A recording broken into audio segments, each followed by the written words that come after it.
La Minute de Zippé, le podcast qui vous offre une vision experte de l'actualité immobilière sur La Réunion. Bonjour, bonsoir. Je vais vous parler aujourd'hui du nouveau DPE 2022. Définition. Le DPE, ou diagnostic de performance énergétique, est le support permettant d'estimer la consommation d'énergie et les taux d'émission de gaz à effet de serre GES d'un logement. La meilleure note A consacrant les bâtiments les mieux équipés versus la pire note G sanctionnant les logements les moins vertueux en termes d'isolation et d'émissions. Le nouveau DPE, réalisé par un professionnel certifié, va sensiblement changer la vie et la gestion des bailleurs de France métropolitaine. En effet, depuis sa refonte totale de septembre 2022, le double but affiché étant d'éliminer les passoires thermiques du marché immobilier, et ce, dans des délais programmés les plus courts, ainsi que celui consistant à rattraper et pallier les erreurs et manques du DPE 2021. Ce DPE 2022, une fois transmis à l'ADEME, qui l'estampille de ses 13 chiffres personnalisés, agréant ainsi le dossier, retourné alors au diagnostiqueur. Il sera intégré au DDT, le dossier de diagnostic technique, comme c'est le cas depuis 2006, et remis à l'acquéreur ou au locataire, en cas de vente ou de location. Des sanctions sont prévues si le process n'est pas scrupuleusement respecté. Concernant le bailleur ou le vendeur, en cas de non-transmission du DPE, d'annonce mensongère ou encore de recours à un diagnostiqueur non certifié, une action auprès du tribunal est possible. Pour le diagnostiqueur, en cas de DPE erroné, et enfin, les professionnels de l'immobilier tels que les notaires ou agences immobilières sont également soumis à ces obligations d'information énergétique. Depuis le 1er janvier, toute annonce apparaissant en vitrine physique ou digitale d'une agence immobilière a le devoir d'intégrer et donc de faire apparaître certaines informations sur la qualité énergétique du logement. Quelles sont les nouvelles règles en vigueur ? Le DPE 2021 avait déjà fait l'objet de changements significatifs dans le but de le rendre plus fiable et lisible, notamment à travers son nouveau mode de calcul, censé corriger les deux anciennes méthodes basées sur l'estimation de consommation d'énergie ou sur l'étude des factures afférentes. De plus, sans transmission de facture, le professionnel agréé était fondé à éditer un DPE vierge. Or, sans information sur la consommation d'énergie ou d'émissions de gaz, il paraît compliqué d'établir un diagnostic clair et fiable sur le confort thermique ou un budget chauffage par exemple. Avant la refonte du calcul, les DPE vierges comptaient pour 20% de l'ensemble des DPE établis. Depuis le 1er juillet 2021, les règles du jeu ont été modifiées, à savoir un mode de calcul unifié, celui basé sur l'étude des factures est supprimé, le professionnel prend en compte désormais la structure du bâti, la qualité d'isolation, des fenêtres et du système de chauffage équipant le logement. Deuxième changement, interdiction des DPE vierges comme on l'a noté. Troisième changement, deux anciennes étiquettes distinctes qui fusionnent en une seule aujourd'hui, reprenant les informations sur la quantité d'énergie consommée ainsi que le GES émis en vue de l'attribution de la note finale de A à G. Quatrième modification, le DPE devient opposable, en ce sens que la responsabilité juridique du vendeur ou du bailleur peut être engagée en cas de mauvaise information liée au DPE. Cette évolution confère au DPE non plus une simple valeur informative, mais surtout juridique désormais. 100 000 DPE doivent être refaits et calculés. Le DPE 2022 a pour vocation de corriger les erreurs résiduelles liées au changement susnoté. En effet, les passoires thermiques sont dans le viseur du gouvernement à partir de 2025. Tous les biens classés G sur le DPE sont considérés comme des biens indécents, impropres à la location.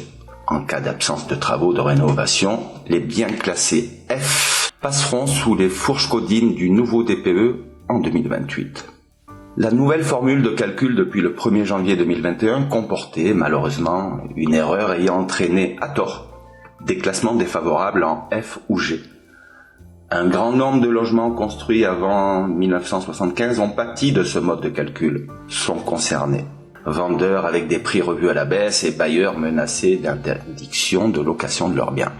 Pour ce faire, les DPE 2021 ont été suspendus le 24 septembre 2021. Un arrêt correctif a été publié au JO le 14 octobre 2021 pour enfin être proposé dans sa nouvelle mouture et sa base de calcul exacte le 1er novembre 2021. Donc interdiction de location des logements consommant plus de 450 kWh par mètre carré par an en 2023, interdiction de toutes les lettres G en 2025, interdiction de toutes les lettres F en 2028. Pour les lettres E, l'interdiction se déclenche en 2034. Quels sont les logements concernés ? Tous les logements sont concernés, à l'exception de ceux destinés à la location de moins de 4 mois. Le DPE est également exigé pour toute construction de bâtiments ou extension. Les locations de tourisme et les résidences secondaires ne sont pas soumises aux obligations de rénovation énergétique. Il est important de noter qu'à partir d'avril 2023, un audit énergétique sera obligatoire en cas de vente de logements de classe D, E, F ou G, ayant une consommation énergétique primaire d'au minimum 331 kWh par mètre carré par an. Quel est le contenu d'un DPE ? Il doit contenir au minimum des informations sur les sujets principaux suivants: descriptifs sur les éléments de chauffage, l'équipement en eau chaude sanitaire, refroidissement, les ventilations et leur incidence sur la consommation énergétique, indication de la quantité d'énergie annuelle consommée ou estimée pour chaque catégorie d'équipement, évaluation de ses dépenses annuelles de consommation, estimation du gaz à effet de serre en fonction de la quantité annuelle d'énergie consommée ou estimée, et enfin, information sur les énergies renouvelables éventuellement utilisées, sur les conditions d'aération, de ventilation et bien sûr sur les étiquettes climat et sur les étiquettes énergie. Les recommandations ont uniquement une valeur indicative, il s'agit plutôt de conseils de bon usage et d'optimisation du logement et de ses équipements. Quelle durée de validité pour un DPE ? Le DPE est valable 10 ans.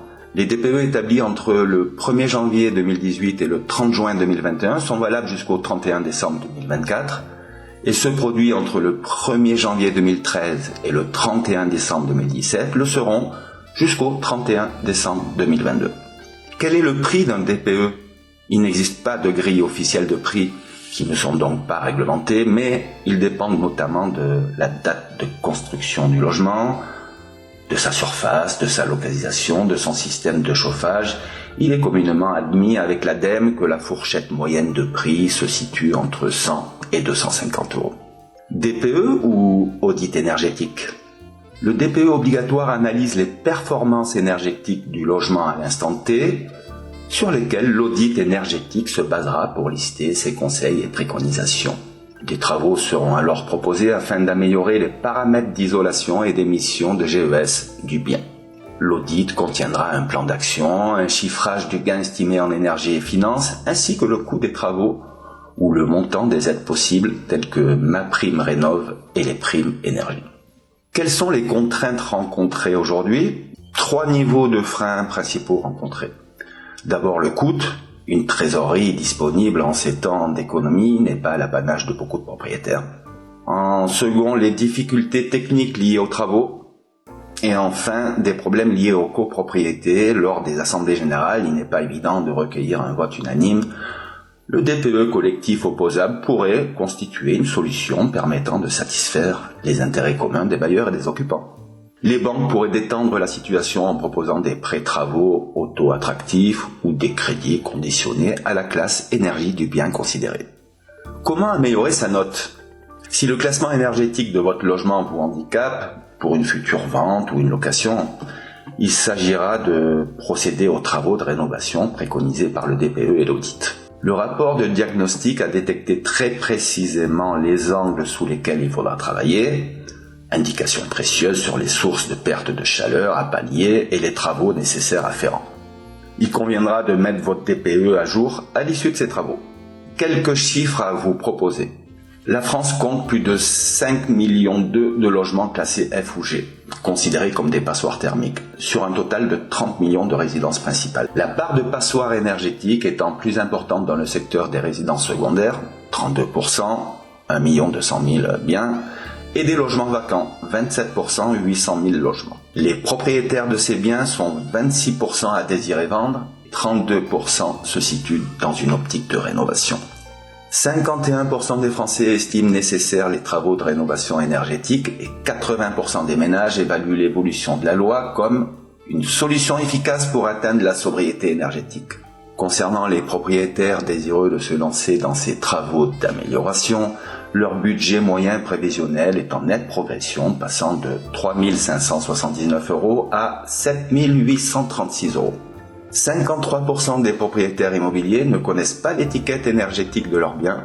Il est judicieux de prioriser les travaux d'isolation qui correspondent à 65% des gains énergétiques plutôt que de se lancer dans un équipement en pompe à chaleur, un chauffage performant qui chaufferait une passoire.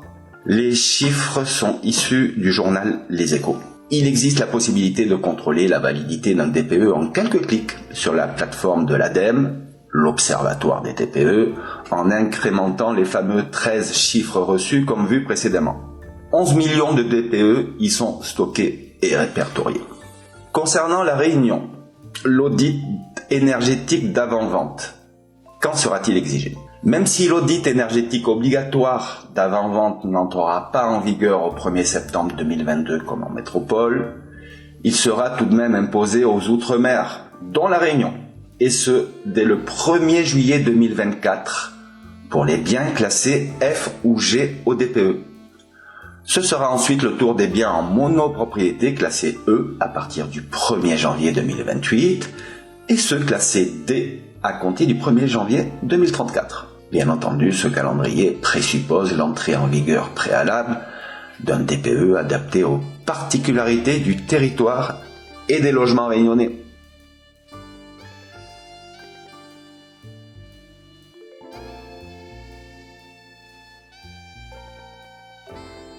Nous arrivons à la fin de ce podcast. J'espère qu'il vous a plu. N'hésitez pas à partager, à liker et surtout à nous donner votre avis sur le sujet qui a été traité, que vous soyez en accord ou en désaccord. Le fil de discussion est là pour continuer la discussion sur le sujet et je serai ravi d'argumenter. Vous pouvez également lire nos articles sur le site 2ip.re et laisser vos commentaires. En vous souhaitant une bonne journée ou une bonne soirée sur notre belle île, bien à vous!